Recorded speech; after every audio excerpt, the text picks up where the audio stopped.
How is everybody doing? Back for episode 5 of Married at First Sight. We finally have all of our couples on the honeymoon. We've discovered the theme of the season, which is sex, sex, sex, sex, sex. I don't really understand why everything has become so sex focused and sex driven, but it seems like that is the narrative we're being sold this season, so we better get used to it. As always, we'll go through couple by couple, starting with Kristin and Mitch. They started off the episode pretty good. You know, they went paddle boarding. It looked fun, but for some reason it didn't get as much airtime as the Stacia and Nate shower scene from last week. You know, them on an actual date, doing an activity on the date, you'd think would get more screen time, but it was like, no, they're near the boards, they're going into the water, they're out in the water, they're coming in. It was like less than 10 seconds. Meanwhile, last week we had to watch a cameraman have a shower with Stacia and Nate for like 2 minutes.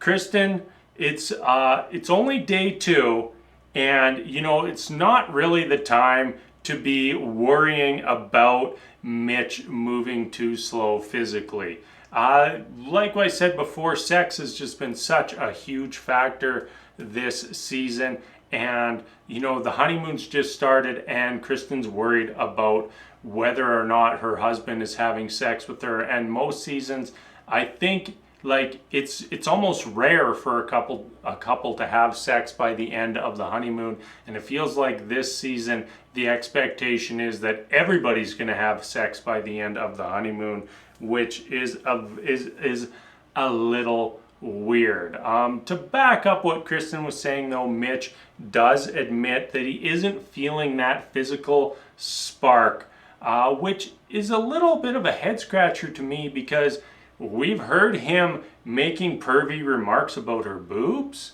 and about seeing her in her bikini, and yet we're supposed to believe that he's not attracted to her. I think that this is something else with Mitch and not attraction, because it seems to me that he is attracted. He is acting like someone who's attracted to his wife, just he's saying that he isn't, which is very weird to me, and really I don't understand the rationale behind Mitch going out and blatantly saying to Kristin that he wasn't physically attracted to her.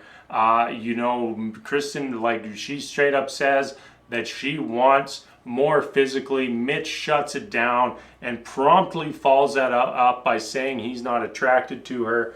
And I thought that we were like, think about if you're in that situation, that you've just got married to somebody and they've told you that they're not attracted to you. And Kristin, I can't believe how supportive she was to Mitch through that entire conversation. It was really, you know, shows me that she is a good person, really is what that showed, and that Mitch maybe isn't. You know, he didn't think about how his words would make her feel, and like, if you were really watching that scene, you could see the hurt that Kristin was trying to hide while somehow keeping it together and being supportive with him. And next thing you know, our next scene with them is suddenly they're getting drunk in a hot tub eating chocolate covered strawberries, and like apparently Mitch trying to make a move after that.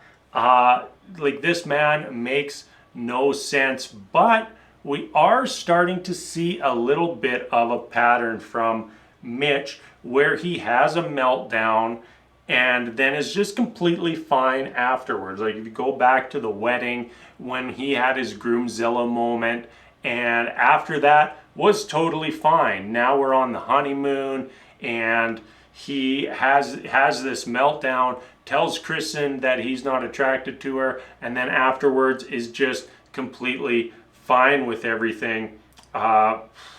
Just makes no sense. I think that we're also starting to realize that not even Mitch knows what Mitch wants, and the words that coming out of his mouth don't really match what we're seeing. I don't really know what else to say on the topic. He's, to me, very clearly attracted to her, but something is holding him back, whether it's that he's trying to self-sabotage because that's what he does, or some other reason that we don't know about yet. I don't think we have the whole picture there. Last thing to say about this couple is Kristin dropped the ultimatum on Mitch at the end of the episode, saying that if he hasn't said I love you, or if they haven't had sex before decision day, that she will be asking for a divorce. Yeah, pretty interesting episode for these two, but we got 4 other couples, so let's move on. Next up, we've got Stacia and Nate.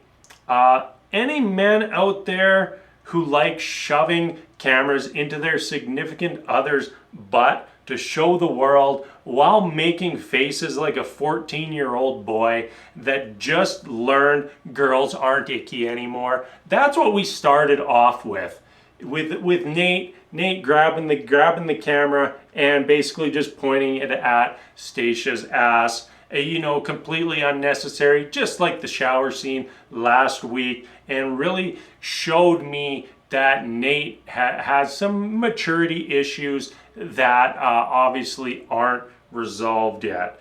From there, we moved to them going for an ATV ride. And Stacia is clearly struggling getting ready for the ATV, you know, asking for help, looking around for help. Meanwhile, what's Nate doing? He's sitting over there taking selfies for the gram. Absolutely ridiculous. And then next thing we know, Nate's complaining about how he just wants to go fast while being like 10-20 minutes behind Stacia and just cruising around on his ATV, doing more videos for the gram. That's all that was going on there. You know, if I was Stacia in that situation, I would have been pretty unhappy at the end of it. You know, clearly doing something that she's struggling with, not totally comfortable with, and her new husband just totally abandons her and just does his own thing. Then after that, we hear them have a conversation, and one thing that stuck out with me was Nate saying that he just can't flip the switch into relationship mode. Nate, did you not get the memo about what this show is? The entire show is a relationship. If you're not able to switch into relationship mode, then you are not ready to be on this show. You are not ready to be married. You are not ready to be in a serious relationship. Go back to Tinder. Go back to your one-night stands. Go back to getting freaky in the sheets with someone whose name you won't even remember, because that's all that you're showing us that you're ready for right now. You are not showing us that you are ready to be married or in a committed relationship of any sort. And then we have that scene where Nate is already talking or complaining about how long it takes Stacia to get ready. You know, he's saying all these things about how he wants this woman who's on his swag level, and then is going to complain that she has to get ready before going out. It doesn't match up, and I think maybe Nate is a little delusional about like what it actually takes for people to do things, and just a little silly to me. And then he tries to pawn it off and say that it doesn't bother him as long as they get there on time, when clearly it is something that already bothers him. Next up, we've got the post-nup. Stacia asks Nate if he'll sign a post-nup, and I was surprised that he said yes. But before we dive into that deeper, shouldn't every single couple on this show have a prenup? I mean, we have over an 80% divorce rate on this show. Like, prenup should be mandatory, absolutely mandatory, and this is just silly. Like, it shouldn't be a question. And then we hear Nate saying it's that she doesn't have faith in your boy, and it's Nate. It's not about that. It's not about her having faith in you. And besides, why should she have faith in you? You are a total stranger who now potentially has claim on half of her assets, while basically being a glorified con artist, schemer, scammer, whatever he is, a day trader. Okay. Lastly, Stacia says that she wants to have kids within a year. Nate says he doesn't want to start a family for 2 to 3 years. But if you listen to what Stacia said, really, she wants to be pregnant in like a year's time. So add 9 months onto that, you're basically at 2 years anyways. And newsflash, everybody, that is the same timeline. We've seen this repeatedly on this show, that one person wants one timeline, one person wants another timeline, and really they're almost on the same page, and really it should not be a big deal. And on top of that, saying if she wants 1 year, he wants 2 years, meet in the middle, a year and a half, that is called a compromise, everyone, and it is just that simple. Let's move on. We'll just jump over to Lindsey and Miguel. Not too much to say about these two. With everything else going on this season, they're kind of becoming our boring couple. Like, I know that there are some things going on there, but you compare that to Mitch or Nate, and Lindsey and Miguel just don't even touch a candle to them. Lindsey, she pretty much lays out to Miguel exactly what she needs Miguel to do, and it seemed like he absorbed none of it. Basically, she's saying that she wants communication, she wants support, and meanwhile Miguel's just like, yep, okay, can we have sex now? Just seems a little silly. And since we just brought up sex, because the whole season's apparently going to be about sex, it's day 4, Miguel. Why are you hitting the panic button about sex? Like, it's 4 days.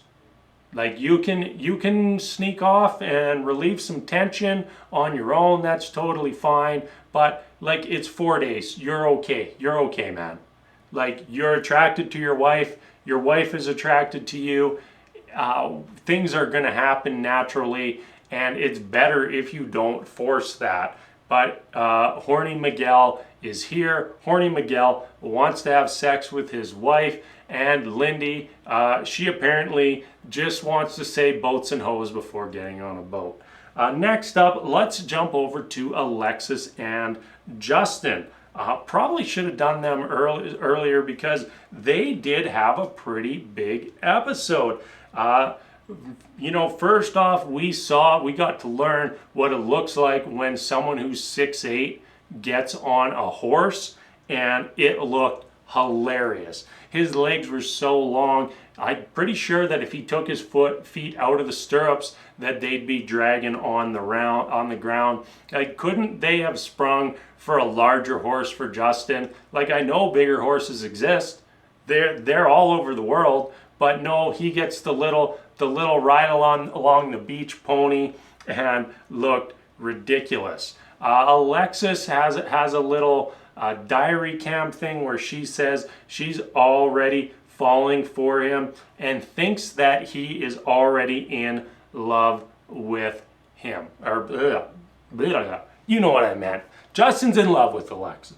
I really didn't like Alexis's view that if someone can make you happy, they can make you equally sad, because we all know it's better to not have good things in your life, because that opens the door for bad things in your life. No, you want those good things. Like, yeah, you might get heartbroken, but I can guarantee you that that heartbreak isn't even worth a shadow of what that success looks like. What that looks like to be happy in a relationship, happy in a marriage. That heartbreak is nothing.